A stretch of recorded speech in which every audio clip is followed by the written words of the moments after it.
Assalamu alaikum, Quran Weekly. I wanted to share with you an ayah and some insights from this ayah that belongs to Surah Al-Isra, the 17th surah. This is the 32nd ayah. وَلَا تَقْرَبُوا الزِّنَا إِنَّهُ كَانَ فَاحِشَةً وَسَاءَ سَبِيلًا. This belongs to a passage in the Quran that are kind of the equivalent of the 10 commandments that you probably heard the famous phrase. Some Sahaba call them the equivalent of what the essential teachings that were given to Musa alayhi salam. Interestingly, they belong to a surah that's also called Bani Israel, the sons of Israel. Anyhow, this particular ayah, Allah says, don't even go near fornication, adultery, az-zina. Don't even go near it. He doesn't say la tazinu, don't do adultery, don't commit adultery. He says don't go near it. In other words, there's the act itself, and then there is a series of smaller acts that lead to it. It's got a perimeter around it, and you can't even go close to it. One has to understand the language of the Quran and the sensitivity in which it deals with this subject to appreciate the wisdom of Allah Azza wa Jal and how He's counseling us in dealing with this problem. Allah Azza wa Jal is telling us there are certain things that in and of themselves are not haram. You're not going to be able to pinpoint it and say it is wrong.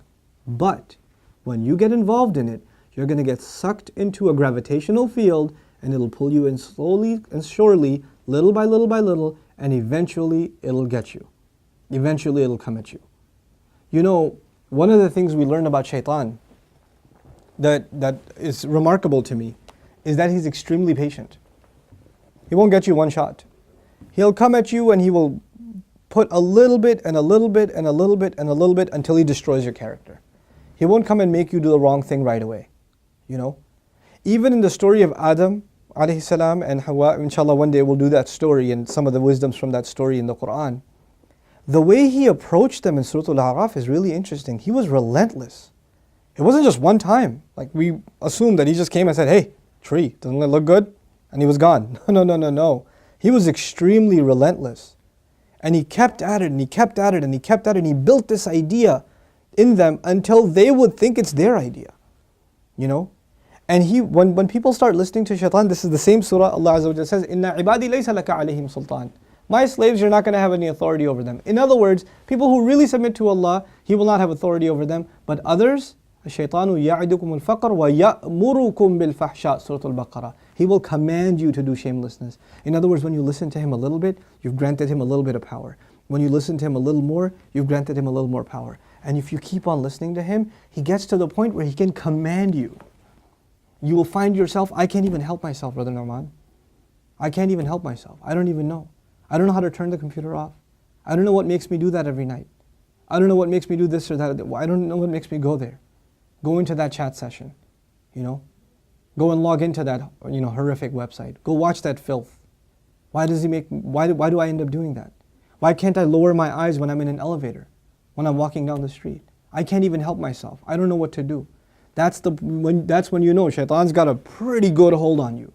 He's got a pretty solid hold on you. And you've been sucked into a really, a vicious cycle. It's just getting worse and worse and worse and worse and worse. And you're not addressing it, and it's making the problem worse. And it's destroying your spirituality altogether. Your relationship with Allah depends on a heart being clean. Every time you're exposed to filth, more dirt, more blackness, more covers are poured on top of your heart. And it keeps on pouring and it keeps on pouring and it keeps on pouring to the point where you're listening to the word of Allah and you can't get yourself to even shed a single tear. It won't come because your heart has been made so hard because of all the exposure to filth, all the sin that your eyes are taking in all the time. And you don't even care anymore. You know, a good heart, when it sees something inappropriate that doesn't coincide with the commandments of Allah, it is disturbed. It's not attracted, it's disturbed. It says, no, that's wrong. Immediately the conscience kicks in, the alarm goes off. But when you're at the point, when you're by yourself and you feel no guilt doing it, you just don't feel anything. You don't feel that it's wrong. The only thing before you stare at a sister, you look around like, is anybody else watching? And then you take a good look. That means the fear of Allah is completely gone. The only fear you have is that of the seen. There is no more fear of the unseen. What a horrible spiritual state to be in. Allah says, يَعْلَمُ خَائِنَةَ الْأَعْيُنِ وَمَا تُخْفِي الصُّدُورِ. He knows the stealing of the eyes, that little glance you caught. He knows that one, that little glance you took. What to speak of the stare. And He knows what the chests are hiding. You know why I brought up this particular ayah? Don't even go near zina. إِنَّهُ كَانَ فَاحِشَةً. It has always been considered a lewd, shameless, vulgar act. وَسَاءَ سَبِيلًا. And a horrible path. Allah describes it as a path. A horrible path. In other words, a path has steps. Right? A path is made up of steps. You have to identify which step you're in. What makes you get into this? And for each of you, there's a process, there's a cycle. You're in a room by yourself. You're after school. You've got a couple of hours before your parents get home. You're among a bunch of friends that don't have any standards. You have to identify what leads you to this sin every time, and you have to cut it in its tracks. You have to stop going down that path. وَسَاءَ سَبِيلًا. What's amazing to me about this ayah, where it's situated. Right after this ayah, Allah says, don't murder people. وَلَا تَقْتُلُوا النَّفْسَ الَّتِي حَرَّمَ اللَّهُ إِلَّا بِالْحَقِّ. Don't kill any person that innocent person essentially. Allah mentioned this crime first and murder second. Can you think of that? Like, we think of murder as this huge crime, right? But Allah says, when you violate the dignity of a human being, that's fahsha. Looking at a human being in that way is violating your own and their dignity. And when we kill a person, we have violated their physical, their right to life. So there's the spiritual murder, fahsha, and there's the physical murder, qatl. There's two kinds of murder here. So Allah mentions the spiritual murder first. Our standards have gone so low. A movie comes out, you see a couple of trailers, you tell yourself, there's just one bad scene in it, it's okay. It's PG-13, it's not R. What used to be R 10 years ago is now PG-13. What used to be PG-13 is now PG. They put filthy scenes in everything now. And we don't even care about the spiritual price we're paying. It's affecting our prayer, it's affecting our dua, it's affecting our character, it's affecting our family life. It is.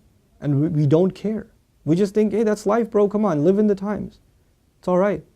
That's just what it is now. What can you do? So many of you don't care what kinds of pictures you put up of yourselves on your Facebook pages.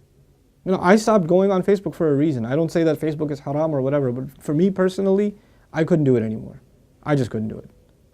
I stay in, we'll put something up on our Bayina thing, like an announcement or this or that. But for socializing, just the things I saw were so disappointing. Like, how can you do that? You're Muslims. How can you post pictures like that? Have dignity for yourself. Have dignity for your family. Guard your gaze. Start with your eyes. The zina of the eyes, and everything else goes from there. Everything else goes from there. Inshallah ta'ala, I want to talk to you about this subject at length and do little small snippets and maybe portions from the Quran that deal with this subject. But the last thing I'll tell you today, inshallah ta'ala at least, is something about the word fahisha, which I'm translating as shamelessness or lewdness or vulgarity. The Arabic language has roots that are close to each other.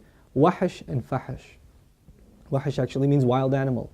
Fahish means someone who acts like a wild animal. Shamelessness is described as behavior close to animal behavior. Allah has dignified us as human beings. The punishment of Adam alayhi salam was his clothes were removed. Our mothers and our fathers' clothes were removed. That was a punishment from Allah.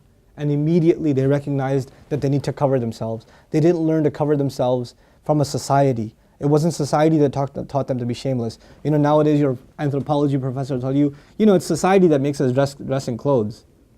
It's a sociological thing. We learn to dress and cover ourselves over history, but naturally we're just supposed to be the way we are, like all other animals. Adam alayhi salam didn't learn anything from any society. He was given a consciousness, and the moment his clothes were removed, he's trying to cover himself. Our mother's trying to cover herself.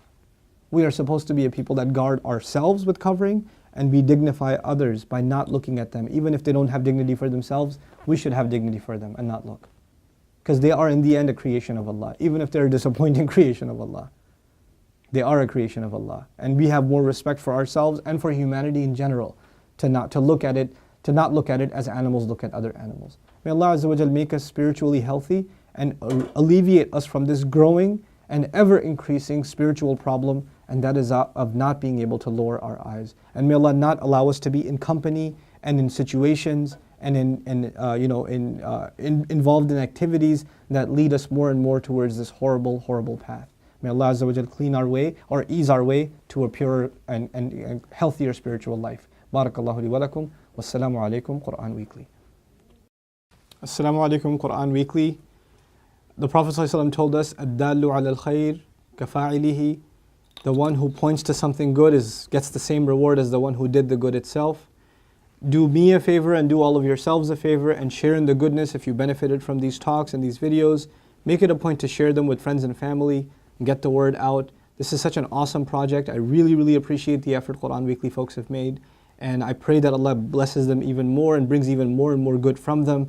These kinds of efforts, Allah tells us whoever doesn't thank the people hasn't thanked Allah. The hadith of the Prophet ﷺ teaches us that. So we should do that. We should appreciate the effort that's being made here. And the best way to appreciate their effort is to help them get more reward and get yourself more reward at the same time by spreading the word, inshallah ta'ala. Thank you again. Wassalamu alaikum.